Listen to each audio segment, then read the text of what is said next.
mengurangi rasa sakit pada pasien. Dan saya mendapatkan jatah berbicara tentang hemorrhoid artery ligation and rectoanal repair procedure. Baik. Jadi saya kira tadi sudah banyak diutarakan oleh Dr. Donald, apa itu hemorrhoid, dan saya lewatin aja supaya lebih singkat waktu. Dan tadi juga hemorrhoid itu sebetulnya adalah enlargement dari anal cushion, tadi juga anal cushion sudah diutarakan. Mungkin juga tadi sudah diutarakan bahwa anal cushion itu, bantalan anus itu bisa terfiksasi karena adanya dukungan tadi fibromuskular organ ya.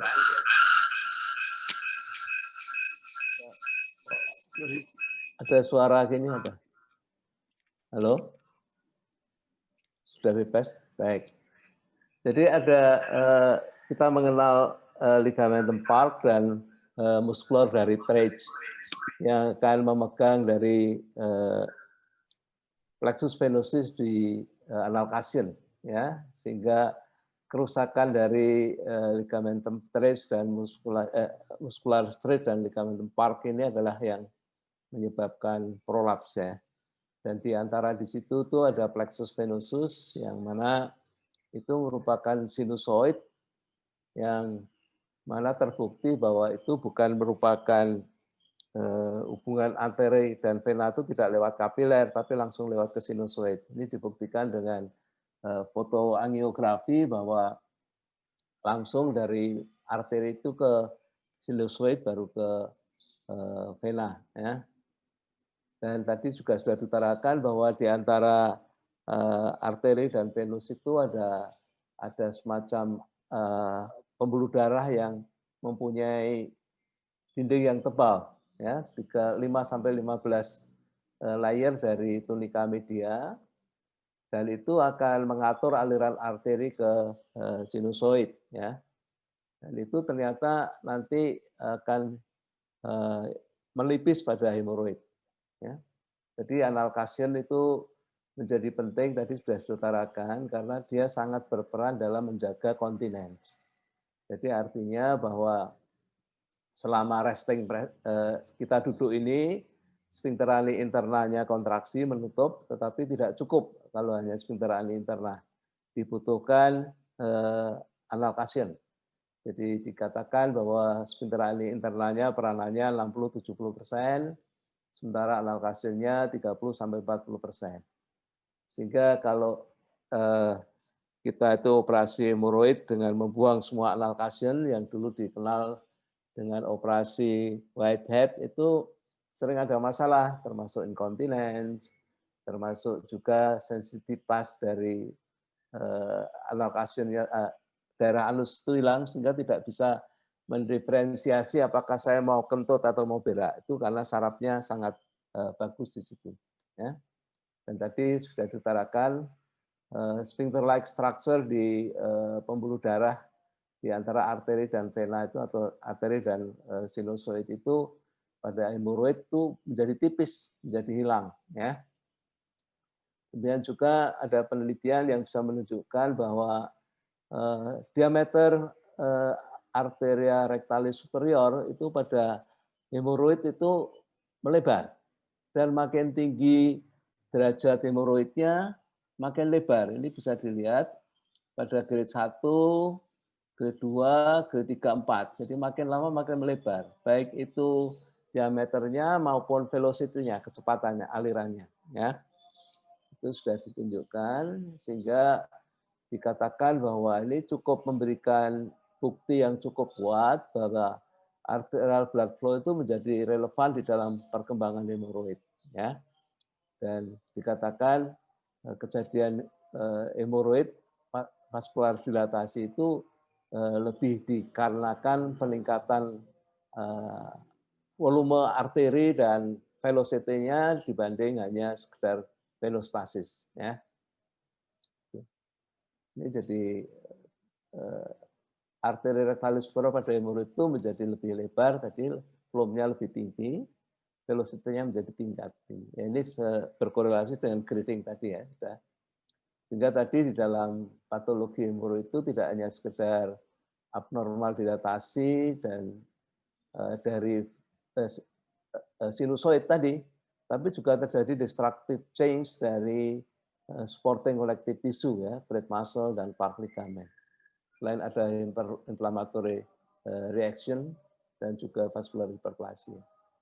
Maka tadi juga sudah disinggung sedikit tentang pengobatan. Pada umumnya pengobatan grade 1 jelas konservatif umumnya ya, tapi grade 1, 2, 3 yang gagal konservatif bisa dicoba office based prosedur seperti rubber band ligation atau skleroterapi. Tapi kalau grade 3 yang gagal dengan konservatif dan grade 4 itu umumnya pilihannya operasi. Nah, operasi kita tadi sudah utarakan oleh moderator bahwa saat ini sebetulnya jadi standar ya, termasuk di guideline American Coloproctology itu memang standar operasi hemoroid adalah Morgan Mericle atau Ferguson ya. Tapi kita tahu bahwa itu akan membuang anal kanal skin banyak kan, dan itu akan bikin sakit ya. Jadi penting bahwa di Morgan Milligan itu kita masih mempertahankan suatu mucosal bridge yang intact ya, sehingga tidak akan jadi struktur. Tapi berbeda dengan Whitehead method yang mana itu membuang seluruh anal cushion, mucosal bridge yang normalnya hilang, sering terjadi struktur. Selain itu dua metode ini memang sering dikeluhkan pasien yang sangat sakit ya. Jadi selain komplikasi postoperative pain juga masih ada komplikasi-komplikasi yang lain ya, struktur, infeksi, inkontinen ya. Dan ini kalau struktur masih mending, masih bisa didilatasi. Demikian inkontinen sering tidak mudah untuk mengobatinya ya. Maka kita memikirkan minimal invasif yang mempertahankan anal cushion, karena anal cushion tadi penting untuk sensasi dan juga untuk inkontinen. Maka dengan mencari minimal invasif yang akan mengurangi rasa sakit dan mengurangi inkontinen ya. Ini. Jadi tadi sudah diutarakan excisional hemorrhoidectomy itu di American Coloproctology Association itu menjadi standar untuk operasi hemoroid. Namun demikian dia mengingatkan, ini tolong juga menjadi perhatian teman sejawat, kalau pasien ini sudah incontinence atau waktu Anda melakukan pemeriksaan rektal tuse itu sphincternya lemah, hindarilah Morgan Milligan hemorrhoidectomy. Karena dengan demikian Anda lakukan operasi Morgan Milligan, mungkin benjolannya kurang, tetapi pasien malah bertambah inkontinennya. Ya, sehingga ini menjadi perhatian. Ya. Ini sudah ada penelitian yang menunjukkan itu. Kalau kita tidak hati-hati dalam melakukan memilih pasien untuk Morgan Milligan, risiko inkontinen jadi besar. Ya. Nah, tadi sudah diingatkan juga bahwa kanalis-analis itu merupakan bagian tubuh kita yang sangat kaya syarat. Ya. Free nerve ending itu sangat banyak, ya, dan itu terbanyak di anal-kanal skin di sini. Tapi di transitional zone itu sampai 1-1,5 cm itu masih cukup banyak. Setelah itu kita ke arah rektum baru tidak ada free nerve ending. Sehingga sejauh kita melakukan operasi hanya meng-attack 1-1,5 cm proksimal dari transitional zone itu rasa sakitnya pasti jauh lebih kurang. Ya, jadi inilah esensi dari mengapa kita melakukan operasi minimal invasif sering mengurangi sakit itu yang kita attack adalah di 1 cm di atas linea dentata, artinya menghindari transitional zones. Ya. Maka sekarang berkembang minimal invasif surgery untuk grade 3 dan 4. Ada juga grade 2 yang tidak sembuh juga bisa. Berkembang operasi yang namanya analcation preserving hemorrhoid surgery. Jadi dipertahankan analcationnya supaya tidak habis, karena itu fungsinya sangat penting. Ada dua yang kita mengenal, mungkin ada varian-varian dari ini juga banyak gitu. Stapler hemorrhoidopexy dan hemorrhoid artery ligation dan rectoanal repair. Nah, sangat penting dipahami bahwa arteri rectalis superior itu memberikan cabang ke rektum dan anus itu tadi bercabang dua kanan kiri dan akhirnya bercabang-cabang lagi kecil. Kalau yang kanan yang cabang kanan cabang lagi 2 jam 11 dan jam 3 itu utama, tapi mesti ada cabang-cabang kecil lagi. Yang penting bahwa perlu dipahami itu kalau dari anorectal angel itu di sini anorectal angel itu apa 1 cm dari anorectal angel itu 100% submukosa. Ini 100% submukosa. Sementara kalau sudah 2 cm di atas ini sudah mulai masuk muskularis, akhirnya ekstramuskuler. Ya, jadi kalau sudah lebih dari 4-5 cm itu sudah ekstra lumen. Ya, sehingga kalau kita tidak pakai Doppler, mungkin susah untuk mencapai ligasi dari arteri hemorrhoidalis superior ini. Ya, jadi ini ada bukti bahwa pada memakai stapler itu, di mana sebelumnya diperiksa Doppler dan kemudian 1 bulan setelah operasi diperiksa lagi Dopplernya dengan operasi stapler itu ternyata masih ditemukan 80% dari seluruh cabang-cabang arteri, ya, dari 16% dari 2 arteri dan 4% salah satu arteri utama 4% ada. Itu masih bisa tertinggal. Ya. Baik, maka dikembangkan alat untuk bisa mendeteksi arteri, yaitu Doppler guided hemorrhoid artery ligation. Nah, semula di awalnya Moringa tahun 95 itu hanya ligasi arteri, tapi ternyata kok tidak berhasil dengan baik. Nah, memang setelah diligasi yang hemorrhoid kecil menjadi menurun mengecil, ya, tetapi yang besar prolaps tidak bisa mengecil.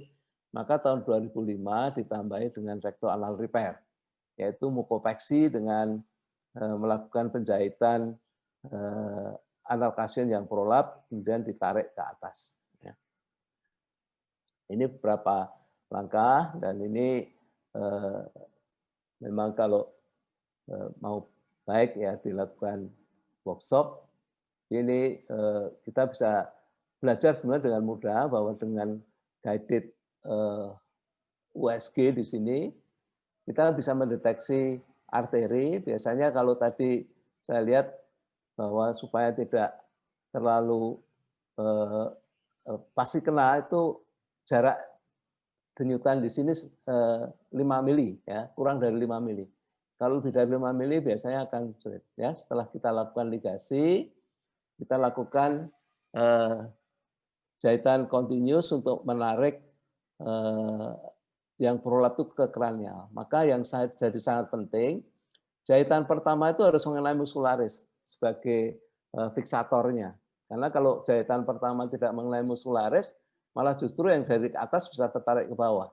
Ini menjadi sangat penting. Dan setiap jahitan satu sama lain itu tidak boleh lebih dari 1 cm, ya, baru ditarik ke atas, ya, supaya tidak ada mucosal gap yang nanti memudahkan kekambuhan. Ya. Nah, sekarang kita mengenal alat trilogi. Ini dulu yang pakai kabel RAR, ini yang saya masih punya sendiri sini, tapi sekarang sebetulnya sudah berkembang trilogi wireless, ya. Namun cuma permasalahannya trilogi wireless itu kita tidak bisa mendeteksi berapa dalamannya, yang hanya berdasarkan suara aja, ya. Dengan suara lalu kita bisa mendeteksi di situ, ya. Jadi tadi sudah saya utarakan. Jadi ini kita harus mendeteksi kira-kira pada setengah senti 5 mili terdeteksi dari gambar Doppler tadi. Kita bisa lakukan ligasi di sini. Kalau nanti terlalu tinggi agak susah, ya. Tapi kalau terlalu rendah juga susah. Kalau misalnya kita lakukan di sini, fiksasi dari alveolus juga tidak bisa terlalu tinggi. Maka sebaiknya agak tinggi dari pangkal dari hemoroid, ya, sehingga itu akan mendapatkan fiksasi yang lebih bagus. Ya. Nah, beberapa studi menunjukkan ini misalnya systematic review Doppler guided pustaka tahun 2013, 2009 104 pasien itu recurrence rate-nya 17,5%, ya. Lalu pemakaian postoperatif analgesia jangan ringan, ya, cuma 0,38%. Kalau pakai open surgery atau close surgery excisional hampir 100% dipakai, ya. Bleeding rate-nya juga rendah dan reintervensinya juga rendah, ya. Sehingga dikatakan ini sangat aman dan efikasi dengan level postoperative pain yang rendah. Ini juga penelitian yang lebih baru 2015 multicenter, kira-kira sama tuh hemorrhoid prolapse-nya, bleeding-nya sama recurrent-nya, ya, cukup rendah. Nah, ini yang terbaru di 2020, ini dari Brazilian Chirurgy Digestive, multicenter study 705 pasien menunjukkan bahwa angka recurrent makin tinggi grade-nya, makin risiko recurrent tinggi, dan ini secara signifikan. Maka lebih disarankan kalau pengen mendapatkan angka risiko residif yang tinggi, rendah ya, kita kan yang mengerjakan grade 2, 3. Tapi grade 4 pun sebetulnya bisa dilakukan. Ya, mungkin ada informed consent bahwa risiko prolapsnya menjadi lebih tinggi. Sedangkan postoperative completion-nya relatif rendah. Ya. Baik. Ini juga dibandingkan dengan closed hemorrhoidectomy, postoperative pain-nya dan postoperative using analgetiknya jauh lebih rendah. Dan juga komplikasinya ternyata dibandingkan hemorrhoidectomy tidak ada perbedaan signifikan. Ya. Artinya postoperative pain-nya itu yang sangat menguntungkan pasien karena follow up jangka panjang komplikasi postoperatif tidak beda dengan ini. Lalu dibandingkan suatu systematic review dibandingkan dengan stapler, ya. Pada umumnya hampir sama hasilnya, dan tapi ditunjukkan bahwa pakai Halrar itu rasa sakitnya jauh lebih sedikit dibanding stapler. Nah, pertanyaannya apakah sangat perlu ke Doppler itu diperlukan? Karena ada juga penelitian yang mengatakan tidak perlu dipakai Doppler. Ini ada penelitian dari Avital yang mengatakan bahwa memang secara teori itu ada 6 odd number of clock position around the anus, ya, 1, 3, 5, 7, 9, 11. Tapi ternyata setelah detail lebih dalam, itu ada sepertiga dari populasi yang paling tidak satu arteri di jam yang genap, ya. Ini jam yang ganjil. Jadi harusnya kita harus mengartikan bahwa memang Doppler assisted itu menjadi sangat penting. Ya. Nah, ini saya sudah utarakan tadi alat Halrar yang ada sekarang maupun itu hanya pakai 768 MHz. Itu hanya bisa mendeteksi deep arteries. Untuk mendapatkan superficial arteries itu 2 mm deep, itu harus memakai Doppler yang 20 MHz. Nah, maka kalau kita pakai Halrar itu, demikian kita dekatkan ke hemoroidnya jadi hilang. Maka kita agak jauh. Tapi ini justru kepentingannya di sini. Karena kita bisa melakukan jahitan ke muscularis di sini, sehingga fiksasi dari analgesinya menjadi lebih baik. Ini beberapa pengalaman pribadi saya. Saya belum menambahkan kasus sejak Mei 2019 sampai sekarang. Ini mungkin karena ya kesibukan. Sampai tahun 2019, 172 kasus. Dan dari evaluasi pasien yang dirawat di poliklinik itu hanya 3 kasus yang recurrence, ya. 4 minggu setelah surgery, 2 kasus konservatif, tapi 1 kasus termasuk Morgan Milligan. Karena memang mungkin seleksi saya yang kurang baik waktu itu, grade 4 yang eksternal komponennya cukup dominan, ya. Dan tahun Oktober 2014, 61 kasus sudah dievaluasi terkait dengan rasa sakit, ya. Ini dilaporkan di International College of Surgery. Kita lihat di sini, ternyata kalau ada internal trombosis, ada anal kanal hipertrofi dan anal laserasi, dan membuang eksternal trombosis, ini merupakan faktor risiko muncul sakit. Ya. Maka yang paling penting kalau internal trombosis, anal hipertrofi dan eksternal trombosis itu kan memang sudah ada. Yang paling hati-hati supaya jangan bikin anal laserasi. Nah, maka mungkin sebelum masukkan anal probe itu, anal scope itu dilatasi dulu bertahap, ya. Nah, permasalahannya kita sering menghadapi kasus-kasus demikian, prolapsing fibrotic grade 4, strangulated, big circular grade 4, ya, multiple thrombosis atau multiple skin tag. Nah, kayak ini rasanya untuk hanya anal Casion fixation rasanya tidak mungkin, ya. Jadi rasanya ini conventional surgery hanya pilihan. Namun demikian ada kasus-kasus di mana mungkin eksternal komponennya itu tidak terlalu dominan, misalnya ya kecil-kecil gini, maka artikel ini menyarankan bisa dilakukan hal RAR ditambah dengan mini mucocutaneous excision, ya. Misalnya beberapa prolap yang ringan, excessive skin komponen, ya, skin tag itu bisa dieksisi, ya. Cuma mesti akan menambah sakit seperti yang saya utarakan. Lalu bagaimana dengan yang besar kayak gini, hemoroid eksternal yang besar, internal yang besar gini? Ini kan pasti akan sulit.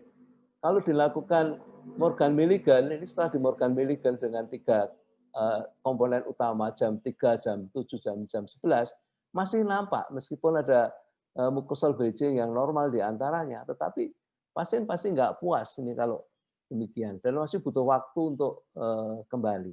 Maka saya kombinasi dengan LRAR tambahan, ya.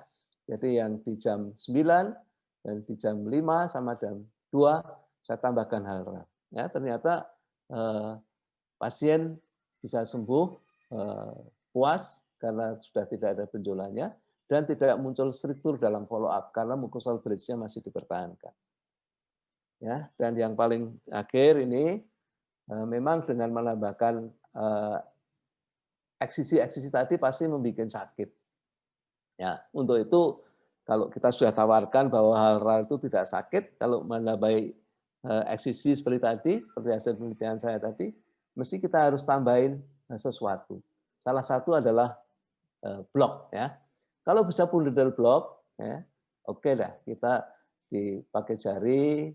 Kalau wanita, kalau laki-laki ya jarinya masuk ke rektum juga untuk lihat tuberkulum isiadikem ini, lalu di sini kita suntik, ya.